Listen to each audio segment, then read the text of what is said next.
The Apache widow knocked on the rancher's door at midnight and confessed something that paralyzed him. John Harper had lived on his ranch for more than 30 years. The land was dry and wide, stretching as far as the eye could see, with rolling hills dotted by cacti and thorny bushes. He had inherited it from his father, who had worked it tirelessly, teaching John everything he knew about ranching. From a young age, John had learned to ride horses, mend fences, and care for the cattle. The ranch had been his life, his routine, and even his comfort. Yet there was something about the stillness of the desert at night that sometimes made him uneasy.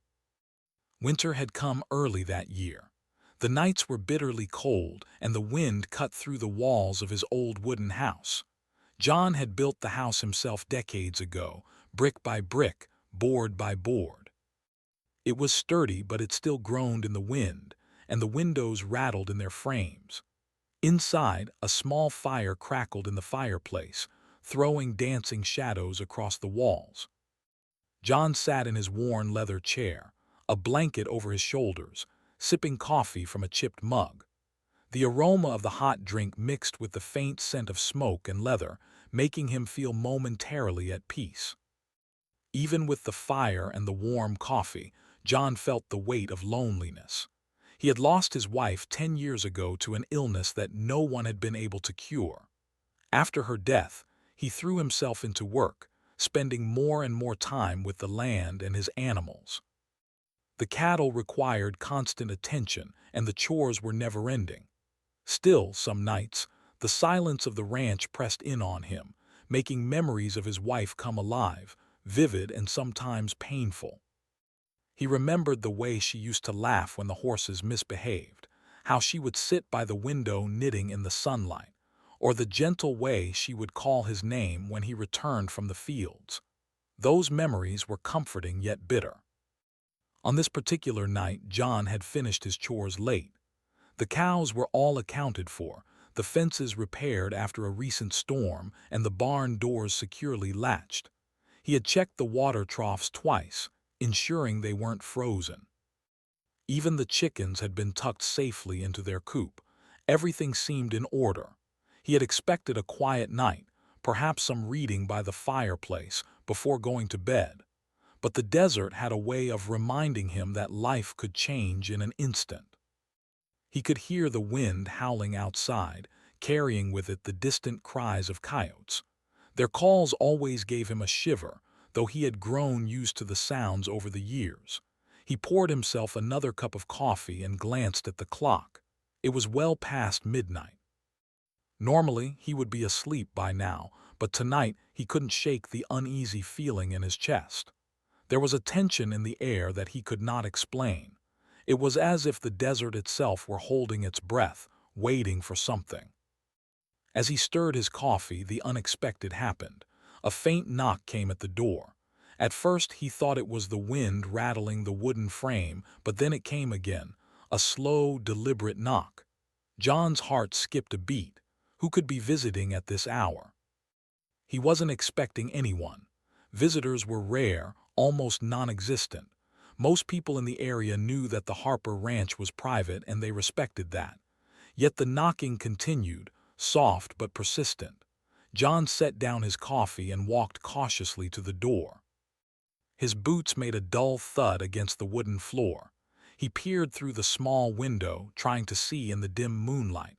There, standing on the porch, was a figure. A woman, he realized. Her clothes were simple, worn from the cold and travel, and she seemed to be shivering, though she tried to hold herself steady. Her dark hair was loose, partially covering her face, and her eyes reflected both fear and urgency. John did not recognize her immediately, though something about her seemed familiar. Perhaps he had seen her in town or passing by the ranch before.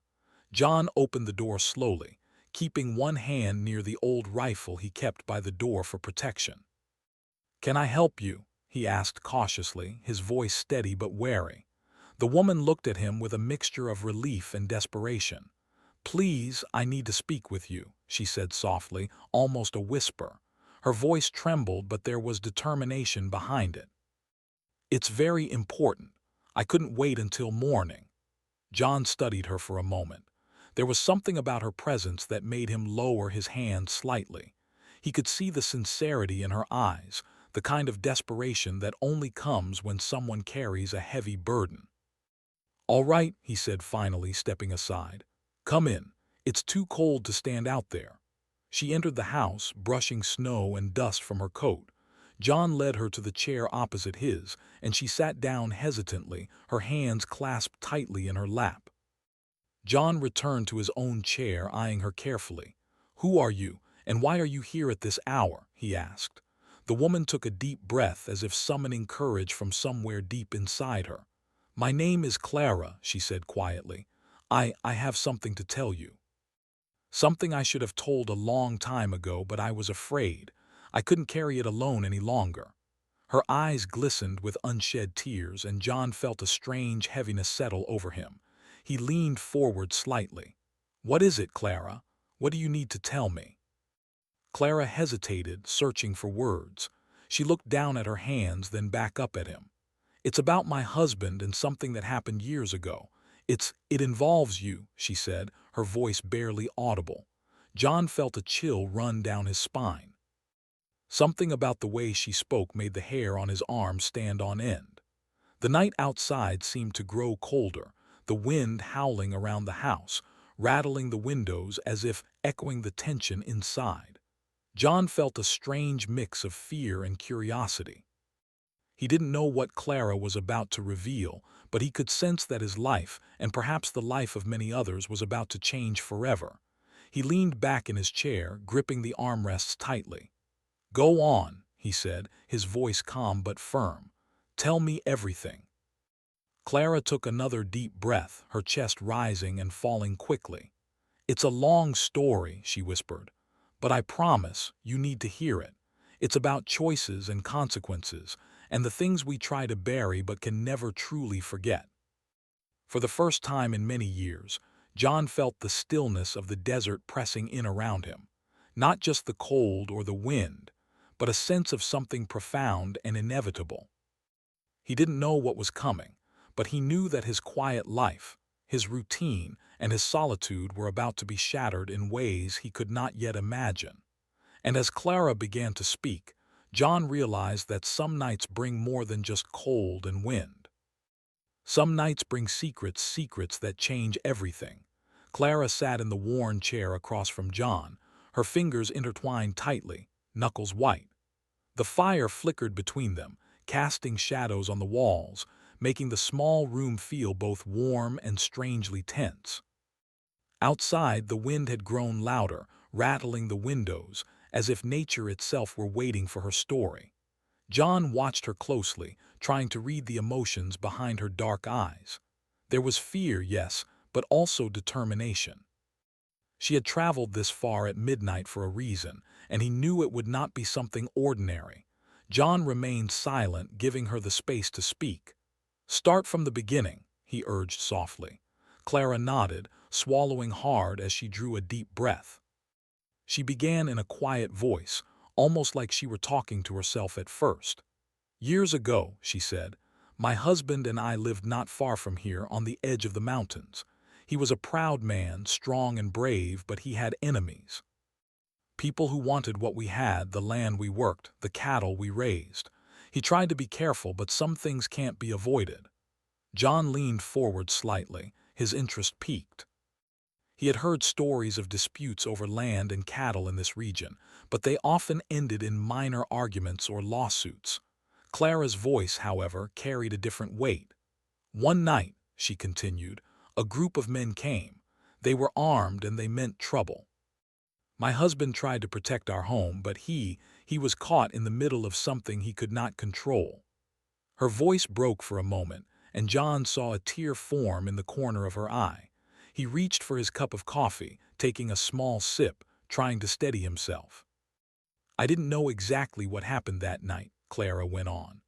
"All I knew was that when the sun rose, my husband was gone.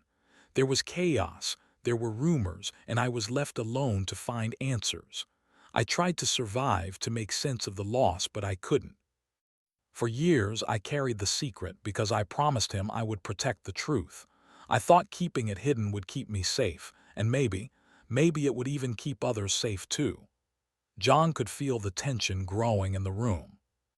He did not know why, but something about her story made his heart beat faster. There was a connection he could not yet explain. Clara paused, then looked directly at him. "The truth is, it involves you, John," she said, her voice trembling but firm. John's hands tightened on the armrests of his chair. His mind raced, trying to understand. "Me?" he asked, a mix of confusion and disbelief in his tone. "Yes," Clara whispered. "I didn't know how to tell you before. I was afraid of what it would mean, afraid of what might happen. But I cannot keep this secret any longer. You were there even if you didn't know it. Your actions, the choices you made that night, they changed everything." John felt a cold sweat form on his brow. He thought back to that long-ago time, to the night she mentioned, trying to remember any event that could match her description. Memories flickered in his mind, shadows, voices, movements he had barely noticed. He remembered helping a neighbor move cattle to safety during a storm, and the confusion of that evening. Could it be connected? He could not be sure. His pulse quickened as he realized that the story was about to reveal something he had never considered. Clara's eyes were intense now, pleading yet steady. "You don't have to react right away," she said. "I just need you to listen. I need you to understand what really happened.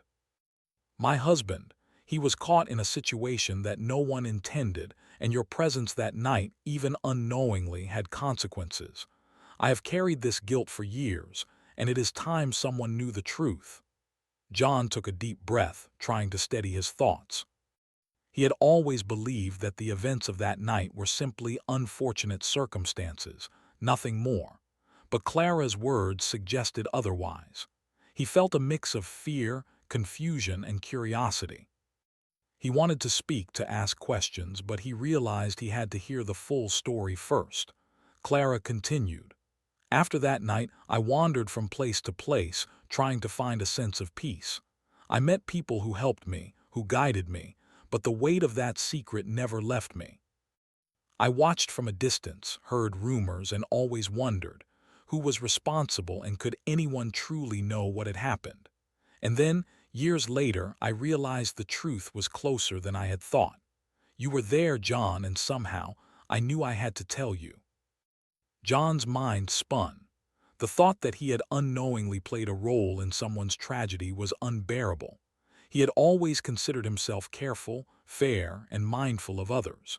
Yet now, Clara's confession suggested that even his best intentions could have unintended consequences. He felt a deep sense of responsibility mingled with fear. What had he done? How could he have caused harm without realizing it? Clara's hands shook as she reached for her coat. "I didn't come here to accuse you," she said quickly. "I came because the truth needs to be known. Carrying it alone has been unbearable. I need someone to hear it, to understand, and perhaps to help make amends in some way. I cannot change the past, but maybe together we can do something to honor what was lost." John nodded slowly, absorbing her words. He could see the sincerity in her eyes, the burden she carried. He understood that this was not just a story, it was a confession, a plea for understanding, and perhaps even redemption. The silence between them grew heavy, filled only by the crackling of the fire and the distant howl of the wind outside.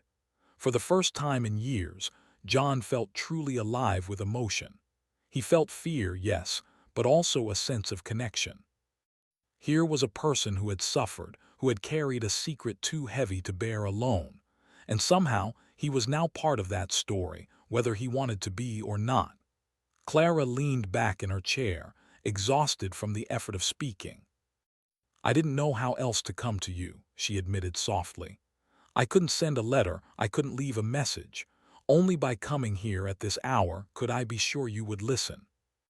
I know it is unusual, and I am sorry for disturbing you in the middle of the night, but this is the only way I could do it." John looked at her and finally spoke, his voice calm but filled with emotion. "You did the right thing by coming. he said. "I don't understand everything yet, but I promise I will listen. We'll figure this out together." Clara's eyes softened with relief, a small smile forming despite the tension. She had feared rejection or anger, but John's response gave her hope that the past could be faced honestly. Outside, the wind continued to howl, but inside the small ranch house, something else had changed. A bridge had formed between two lives, both marked by loss and burdened by secrets. The quiet of the night was no longer empty. It was filled with the weight of truth, the possibility of understanding, and the first glimmers of hope that the past could be faced together. As the night wore on, Clara and John talked in hushed voices, sharing fragments of memory and emotion. Each sentence revealed more of the story, each pause a moment for reflection. John realized that the events of years ago were far more complicated than he had imagined, and that Clara's courage in coming to him now was remarkable. The midnight hour stretched into the early morning, yet neither of them noticed the passage of time. The fire burned low, the room grew quiet, and the bond between them grew stronger. By the time Clara prepared to leave, the first hints of dawn were appearing on the horizon. The cold morning light filtered through the windows, softening the shadows and bringing a gentle calm. She stood, thanked John quietly, and stepped outside, her figure blending with the early mist. John watched her go, feeling both relief and apprehension. The story was far from over, he realized. What she had told him was only the beginning. He closed the door and leaned against it, taking a deep breath. The night had changed everything. The ranch, the fire, the quiet desert, none of it felt the same anymore. He knew that Clara's confession would weigh on him, that questions would remain, and that the coming days would force him to confront truths he had long avoided. Yet somehow, despite the fear, he felt ready. Ready to face the past, ready to understand, and ready to find a way to make sense of the events that had brought them together at that lonely midnight hour. The next morning, John could not shake the weight of Clara's visit from his mind. Her words replayed in his head like echoes bouncing off the walls of his mind, refusing to fade. He moved through his morning chores mechanically, feeding the cattle, checking fences, and repairing the barn gate, but his mind was elsewhere. Every sound, the creak of the gate, the soft lowing of the cows, the whistle of the wind, reminded him of the midnight visit. The memory of Clara's eyes, filled with fear and sorrow, made his heart ache in a way he had not felt in years. By mid-morning, John decided he needed to see her again. The urgency in her voice, the way she had insisted on telling him the truth, made it clear that this was more than just a story. It was a confession that needed to be understood fully. He saddled his horse and rode toward the small settlement where Clara lived, the winter wind biting at his face. The landscape was quiet, with only the distant mountains standing as silent witnesses to the passage of time. John's mind wandered back to the events of that night years ago, trying to remember anything that could connect him to Clara's story. When he arrived, Clara was already waiting outside her modest home, wrapped in a thick shawl against the cold. She seemed calmer in the daylight, but her eyes still held the weight of her secret. John dismounted, approaching cautiously. "Clara," he said softly, "I need to hear everything. I need to understand what happened that night. Please tell me everything from the beginning." Clara nodded, motioning for him to sit on the bench outside her home. She took a deep breath and began, her voice steady but heavy with emotion. "It was a night like any other at first," she said. "We were tending to the animals, preparing for winter. My husband had gone to check on the cattle near the hills, and I stayed behind. Then we heard shouting and saw lights in the distance, flames from torches or maybe lanterns. I didn't understand at first, but soon I realized something terrible was happening." John listened intently, feeling a chill run through him. The calm of the early morning could not mask the tension in her words. "I wanted to run to him to help, but I was trapped by fear," Clara continued. I watched from a distance as men arrived, their faces hidden in shadows. They argued with my husband, and then, without warning, violence broke out. I tried to intervene, but I was too late. The chaos was overwhelming. By the time it ended, my husband was gone and I was left alone, terrified and confused. Her words painted a vivid picture in John's mind. He could almost see the scene unfolding, the flickering flames, the shadows of men moving in the dark, the panic and fear. But what struck him most was the way Clara described the role of an unknown figure in the events, the very person who had unknowingly influenced the outcome that night. "I didn't know until much later," Clara said, her voice barely above a whisper, "that someone had been there, someone whose actions, though unintended, had changed the course of that night. That person, John, it was you." John felt as if the ground had shifted beneath him. His mind raced, trying to understand how he could have been involved. He remembered helping a neighbor with a problem in the hills around the same time, moving cattle and checking fences. Could it be possible that his presence had affected the outcome? The thought was unbearable. "Me?" he asked, his voice shaking slightly. I don't understand. How could I have been involved?" Clara looked at him with a mixture of sorrow and determination. "You were there," she said softly, "even if you didn't know it. That night, your presence, the movement of your horse, the way the gate opened, the light from your lantern created distractions. They caused the men to change their path, to confront my husband differently. It was unintended, of course, but it had consequences. By the time the violence ended, my husband was gone, and no one knew who was responsible for what exactly." John's mind felt numb. He had always believed that he had acted only to help, to protect the land and animals. He had never imagined that something he did, something so small and ordinary at the time, could have had such a profound effect. He struggled to comprehend the idea that good intentions could inadvertently lead to tragedy. I didn't know," he said finally.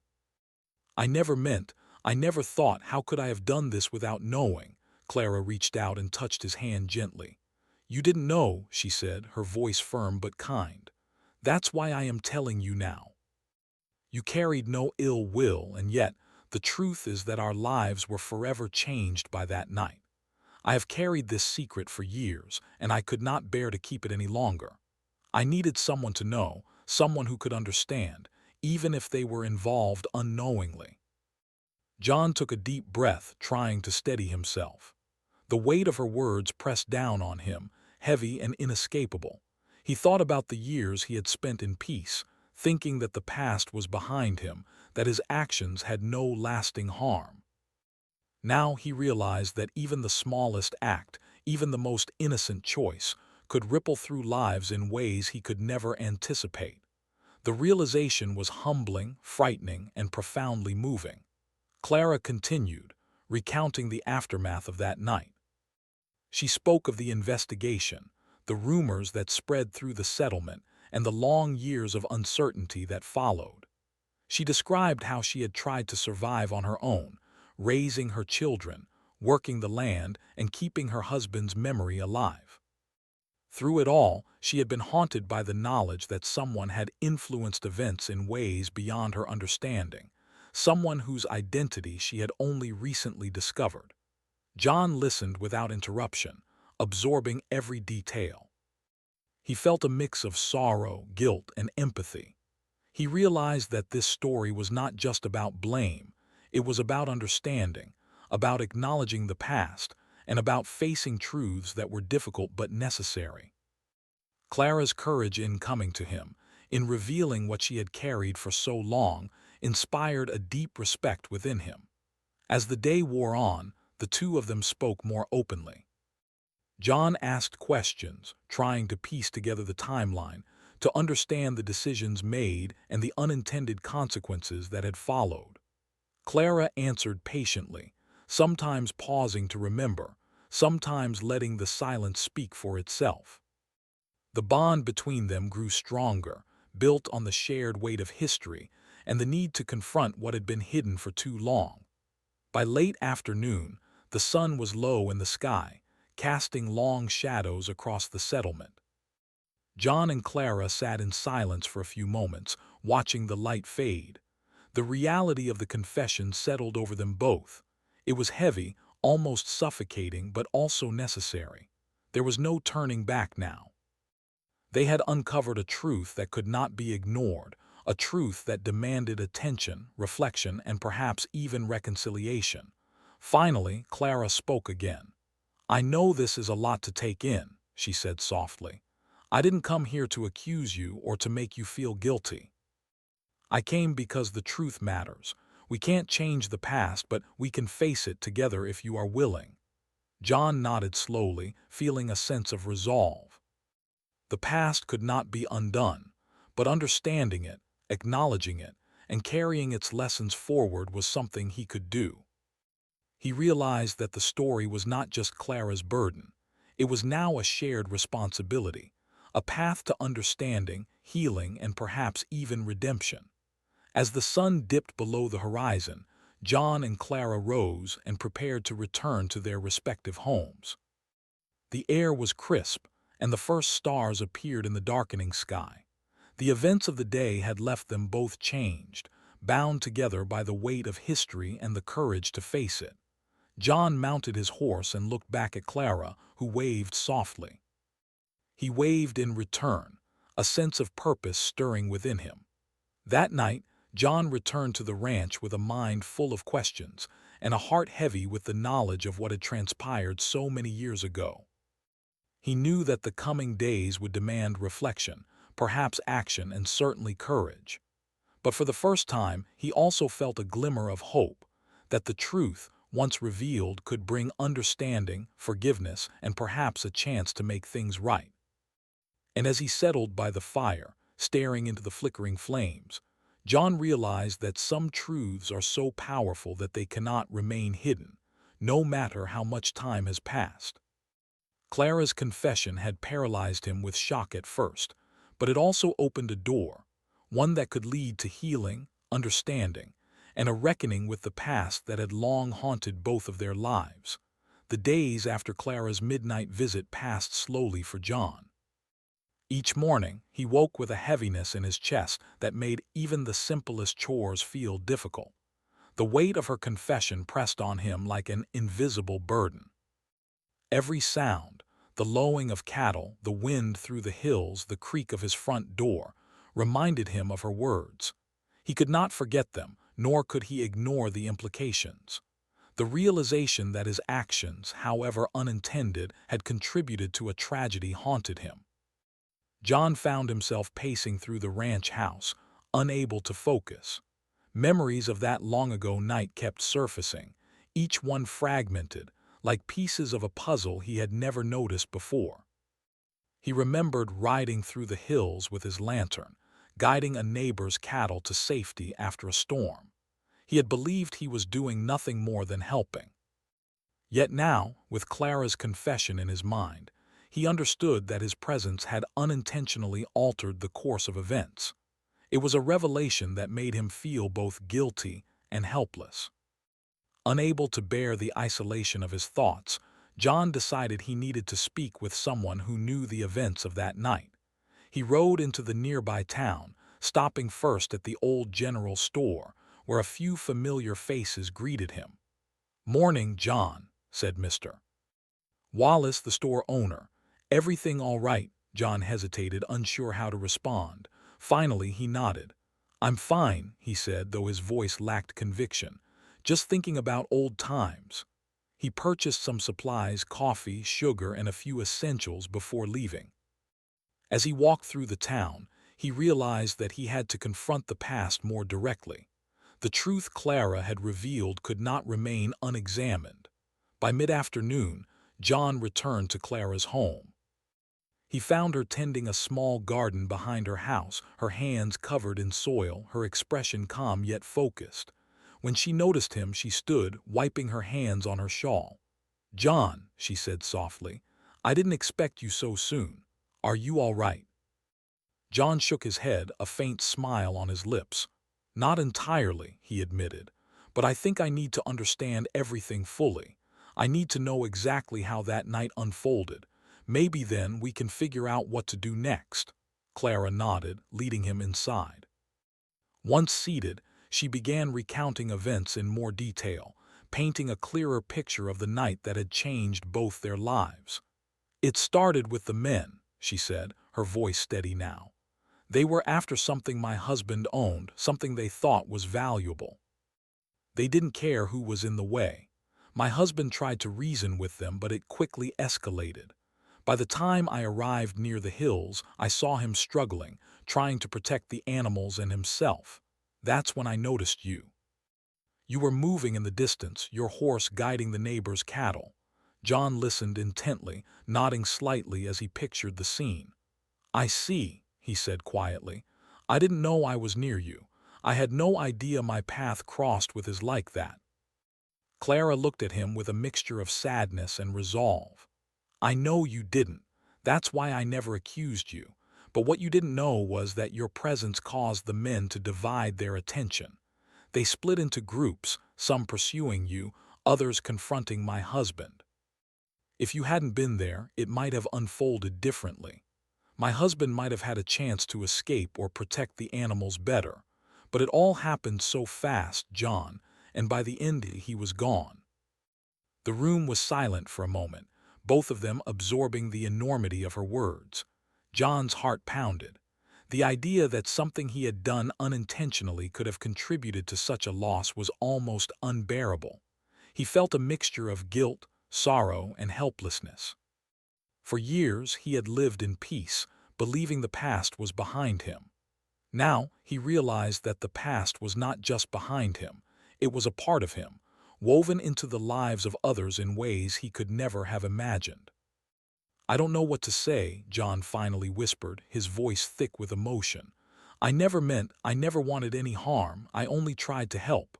Clara reached out, placing her hand gently over his. "I know that," she said. "I believe that.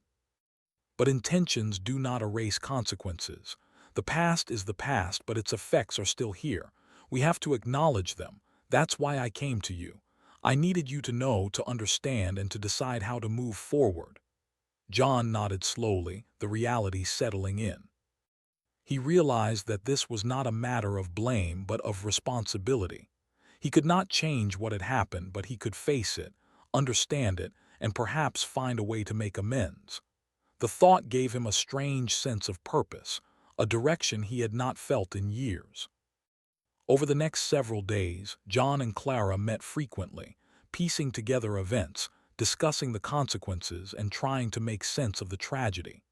They retraced the paths of the horses that night, revisited the hills, and talked to those who had been nearby. With each conversation and observation, the story became clearer. The chaos of that night, the fear, the confusion, and the unintended consequences all became part of a larger picture, one that was painful but necessary to understand. Through this process, John began to see the depth of Clara's courage. She had carried the burden of truth alone for so long, and yet she had faced it with honesty and strength. Her willingness to confront him, to share her story despite the fear and pain, inspired him to confront his own feelings of guilt and helplessness.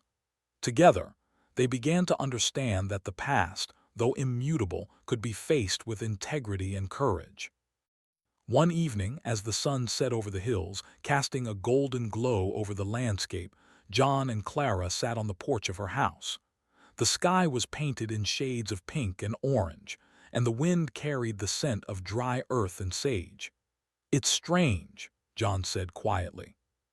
"Even after all this time, I feel responsible, but also connected to what happened and connected to you." Clara nodded. "I feel the same," she said. "Our lives crossed for a reason. The past brought us together, and now we can face it. We can honor those who were lost, and maybe even prevent similar pain in the future." John looked out over the hills, thinking of his own life, the choices he had made, and the unintended consequences that had shaped not only his world but the lives of others. He realized that understanding the past was the first step toward healing, not just for Clara but for himself as well. The guilt he felt was heavy, but it was no longer paralyzing. It had become a guide, a reminder of the responsibility that comes with every action, even those done with good intentions. In the following days, John took action. He reached out to the community, sharing the story with those who needed to know, honoring the memory of Clara's husband, and acknowledging his own part in the events. It was not easy. There were moments of doubt, moments when the pain of the past threatened to overwhelm him.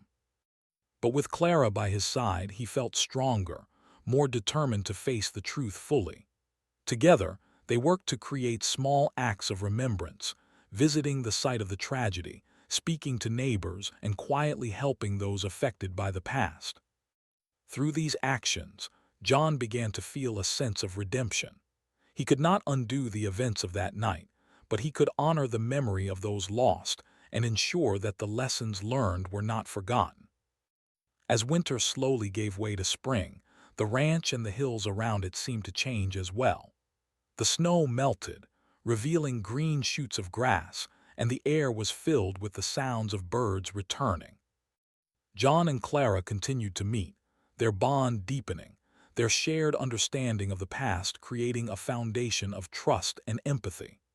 The tragedy that had once seemed insurmountable was now a chapter in their lives that they could face with courage and purpose. By confronting the truth, John realized that he had gained something precious. He had learned the power of honesty, the importance of responsibility, and the strength that comes from facing the past, no matter how painful. Clara's courage had shown him that secrets, once revealed, could lead to understanding, healing, and connection. And so, as the sun set over the hills, painting the sky in brilliant colors, John stood at the edge of his ranch, looking out at the land that had been both witness and participant in the events of so many years ago. He felt a sense of resolve, a determination to honor the past while moving forward, guided by the lessons it had taught him. For the first time in a long while, he felt a sense of peace, not complete perhaps, but enough to know that the truth, once faced, could bring clarity, redemption, and a chance to rebuild what had been broken. The past had left its mark, but it no longer held him captive. He was free, in a sense, to act with understanding, to live with intention, and to carry forward the memory of those who had been lost with dignity and respect. The weeks that followed brought a sense of change to both John and Clara. The initial shock of the midnight confession had given way to understanding, and that understanding was slowly transforming their lives. The land around the ranch seemed different now, too. The hills that had witnessed so much pain now felt like silent guardians of memory and history. John worked with renewed purpose, tending to the cattle and repairing fences with care, but also with reflection. Every task became a reminder of the fragile balance between intention and consequence, of the impact even small actions could have on others. Clara spent her days visiting the gravesites of those who had been lost, tending her garden, and helping her neighbors whenever she could. Her presence in the community became a quiet source of strength. She no longer carried the burden of her secret alone. She had shared it, faced the consequences, and found understanding. Yet she was still haunted by grief, the loss of her husband, and the years of uncertainty that had followed the tragic night. John's support, however, offered a bridge to hope. Their shared experience had created a bond that went beyond words, a connection formed in the crucible of truth and courage. One morning, John visited Clara at her home, bringing a small basket of fresh vegetables from his ranch garden. "Good morning, Clara," he said with a faint smile. "I thought you might like some things from the farm. The carrots are sweet this year and the lettuce is fresh." Clara returned his smile, though her eyes still held a hint of sadness. "Thank you, John," she said. "That's very kind of you. You've done so much already, more than you know. I sometimes wonder how I would have coped without your help these past weeks." John shook his head gently. "You've been just as strong as I have, maybe even stronger. I only did what I could to face the truth with you. That's all." He paused, looking down at the basket. But facing the truth isn't easy. It leaves scars and sometimes it changes everything. We've both felt that, haven't we? Clara nodded slowly. We have, she said softly. But I think we've learned something important. That the past, no matter how painful, can guide us if we face it with honesty. We can't undo what happened, but we can honor it and perhaps help others avoid the same mistakes. John considered her words. He had spent many years thinking of life in terms of routine, of chores and survival.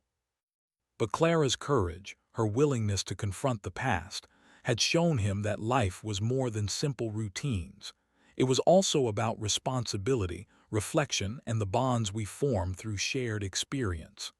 Together, they decided to take small steps to honor the past. They began by organizing a quiet memorial for Clara's husband and the others affected by the events of that tragic night. Friends, neighbors, and members of the community gathered to pay their respects. John spoke with humility, acknowledging his unintended role in the past and emphasizing the lessons learned from the tragedy. Clara shared her story, her voice steady, recounting the events with honesty and courage. The memorial was a turning point. It was not just a moment to remember the dead, but also a moment of healing for the living. The community saw the strength in facing truth, the power of confession, and the importance of forgiveness. John and Clara, once burdened by guilt and grief, now felt a sense of closure. They realized that while the past could never be erased, it could be honored and understood. In the days that followed, John found himself more at peace. He spent long hours on the ranch, reflecting on life and the choices he had made.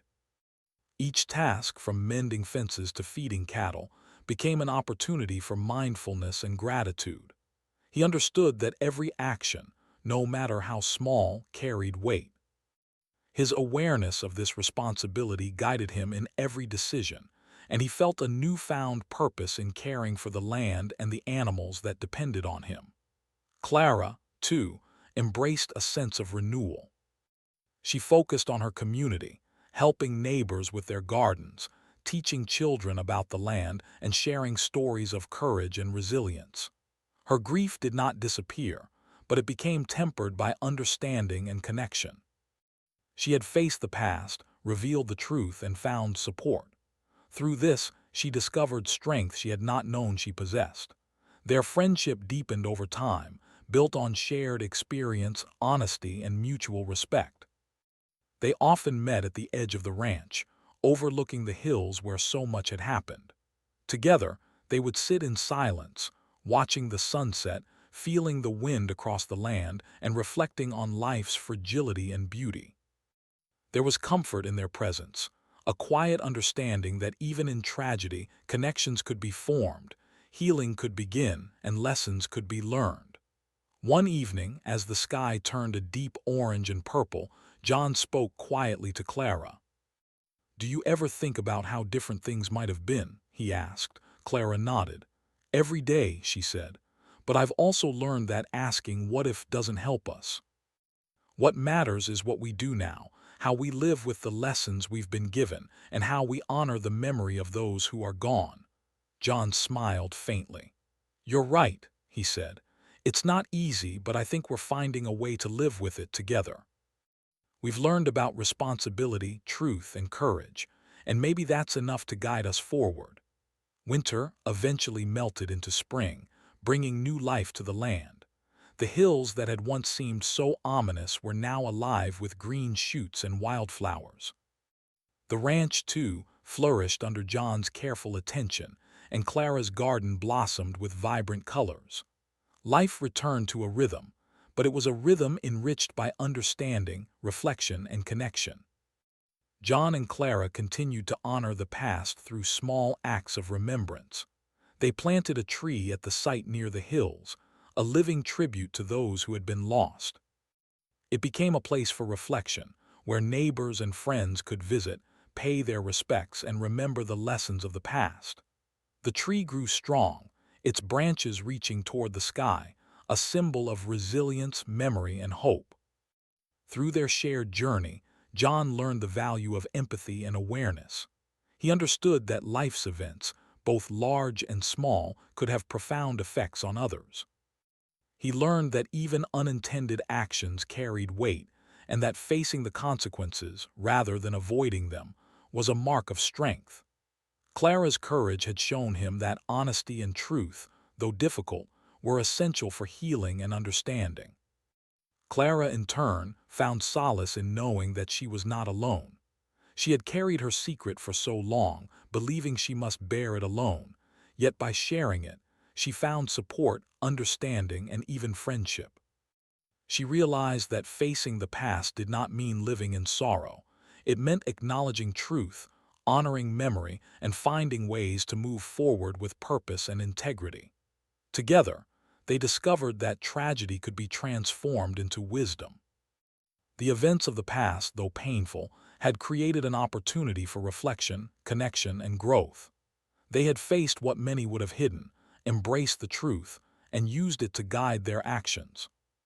The midnight confession that had once paralyzed John with shock had now become a catalyst for understanding, healing, and change. As the years passed, John and Clara continued their lives with a renewed sense of purpose.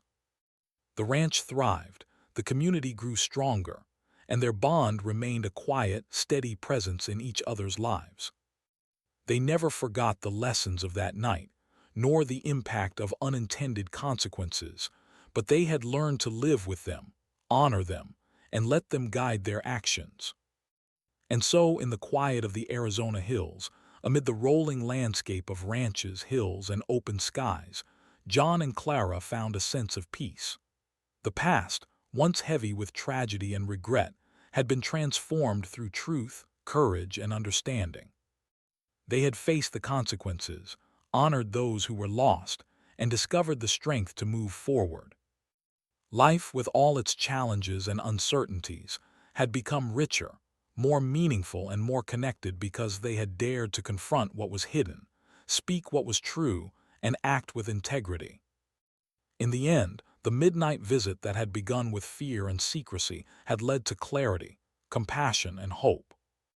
John and Clara had discovered that even in the face of tragedy, human beings possess the capacity to confront the past, find understanding, and build a future guided by honesty, empathy, and courage.